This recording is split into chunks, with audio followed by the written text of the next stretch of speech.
আমার বাবা আমাকে সারা জীবন এই পরিবারের সঙ্গে পরিবারের পাশে থাকতে বলে গেছেন। তাই জীবনে যে পরিস্থিতি আসুক না কেন আমি সব সময় ওদের পাশে থাকব, কখনো ওদের একা ছেড়ে দেব না। আর শুনুন, যে যে কথাগুলো আপনি মিস্টার চ্যাটার্জি সম্পর্কে বললেন তার একটাও আমি বিশ্বাস করিনি। কারণ এই কদিনে আমি মানুষটাকে যতটা চিনেছি জেনেছি তাতে এক মুহূর্তের জন্যও আমার ওনাকে এরকম মনে হয়নি। এটাই তো প্রবলেম, তুমি ভুল বুঝেছো আকাশকে। না, ভুল বুঝিনি।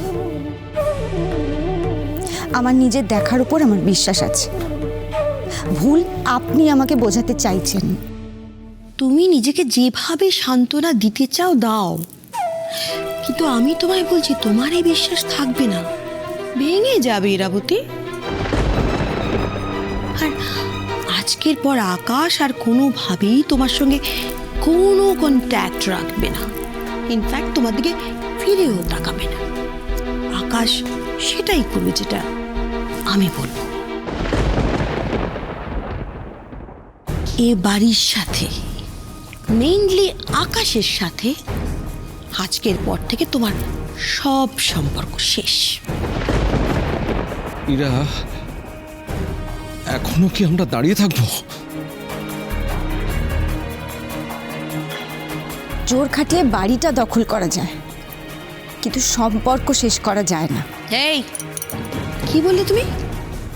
বাড়ি দখল করব মানেটা কি? এটা আমার বাড়ি। সত্যি এই বাড়িটা আপনার? কিন্তু কি করে? আপনি নিজেই তো কাকুদের আশ্রিত। আবার তুমি আবার আমাকে এই কথাগুলো বলছো? জোর করে না মালিক সাজা যায়, সত্যি সত্যি মালিক হওয়া যায় না। হীরাবতী, আজ আপনি একদল আশ্রিতকে বের করে দিচ্ছেন, দেখবেন কাল আপনাকেও না কেউ বাড়ি থেকে বের করে দেয়। Listen, don't try to be over smart, okay? আমার কি হবে না হবে সেটা তোমাকে ভাবতে হবে না। তোমার কি হবে তুমি সেটা ভাবো। এই যে এদের নিয়ে এখন কোথায় যাবে সেটা ভাবো।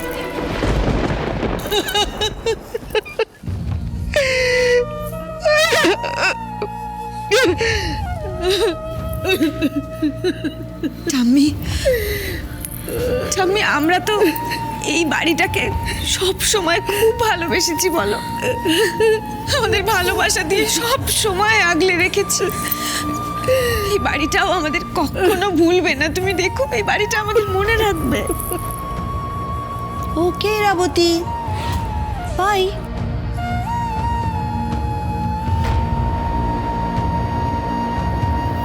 এই বাড়িটা থেকে আমাদের হয়তো একদিন চলে যেতেই হতো, কিন্তু আপনি আমাদের এই চলে যাওয়াটা বড্ড তিক্ত করে দিলেন, অনেক বেশি কষ্টের করে দিলেন।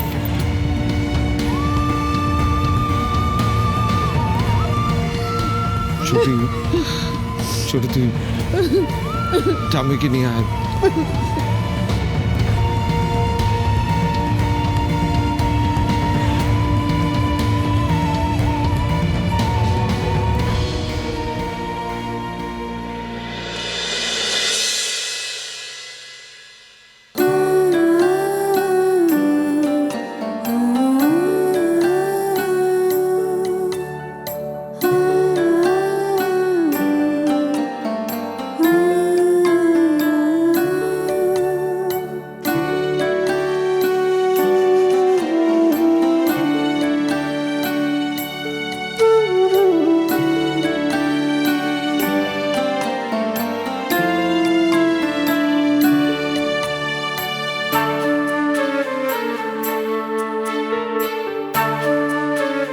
আপনি আমাকে ছেড়ে যাবেন না তো?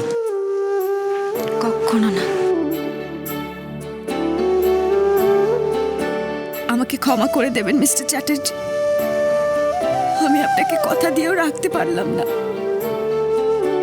এই বাড়িটা আমার কাছে আমার আত্মা। তুই আমাকে একটা কথা দে মা, এই বাড়িটা তুই রক্ষা করবি।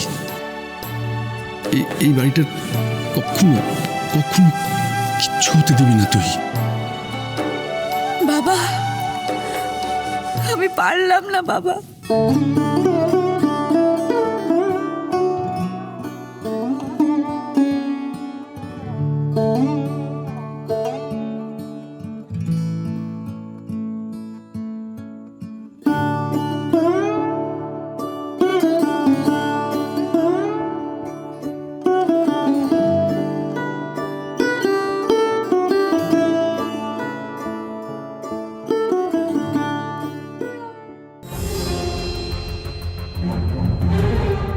পথের কাঁটা সরিয়ে দিলাম, এবার আমার রাস্তা পরিষ্কার। হ্যালো ম্যাডাম, কাজ হয়ে গেছে। স্যারের ফোনটা সাইলেন্ট করে দিয়েছিলাম, বেজে বেজে কেটে গেছে। Good job. এবার ওটা সুইচ অফ করে দাও। তোমার নেক্সট কাজ হচ্ছে আকাশকে ব্যস্ত রাখা, যাতে ও কিছুতেই অফিস থেকে বেরোতেই না পারে। ওকে ওকে ওকে ম্যাডাম। ইরা দিদি, কি হয়েছে বলো না গো। বাড়িতে কিছু হয়েছে? দেখো, কেউ কিছু বলে না। কেউ কিছু না বললে কি করে হবে? আমাদেরকে বলো না। ও দাদা ভাই, বলো না কোথায় যাচ্ছ? মনে হচ্ছে বড় একটা কিছু ঘটেছে। হেই রামা, বল না রে, কি হয়েছে?